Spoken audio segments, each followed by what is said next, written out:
Jesus traced his lineage to his heavenly Father who existed before Abraham. Come on. Sure, the man Jesus as a human was not born unto Bethlehem. Right. His mother conceived Jesus by the Spirit. That's right. But because God was manifest in human flesh, he could rightly say that his existence transcended that of Abraham. That's right. In his flesh, he did not perceive Abraham, but in his spirit, he perceived Abraham. That's right. For God is a spirit, and they that worship him must worship him in spirit and in truth.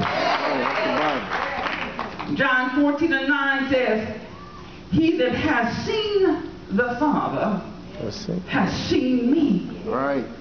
Now this clearly indicates that Jesus is the visible expression in the New Testament of the invisible God of the Old Testament. Come on, sister. Yes. Jesus is the face of God in the New Testament. Right. Where in the Old Testament his face was hidden from the people. That's right.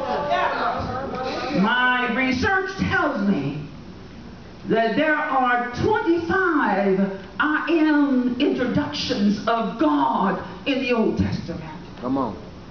It tells me further that there are 18 introductions of Jesus Christ in the New Testament. Wow. I just want to share some of them with you. In the Old Testament, he says, I am the Lord. I am the mighty God. I am that I am. I am the Lord your God. I am the Lord thy God. I am the Lord their God. I am he. Before me there was no God formed, neither shall there be one after me. Lord have mercy. Yes. I am the first. And the last. I am the last. Yes, sir. I am a great king. Yes, sir.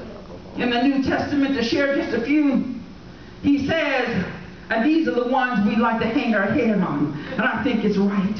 He says, I am the bread of life. Yeah. He is not talking about the natural bread we use to give our bodies nutrients to make it day by day. But he's talking about every word that proceeded out of the mouth of God, which is your nutrients for your spiritual body. Yes. I am the bread that gives you life. Not only do I give you life here, I got everlasting life. Just stay with me. And then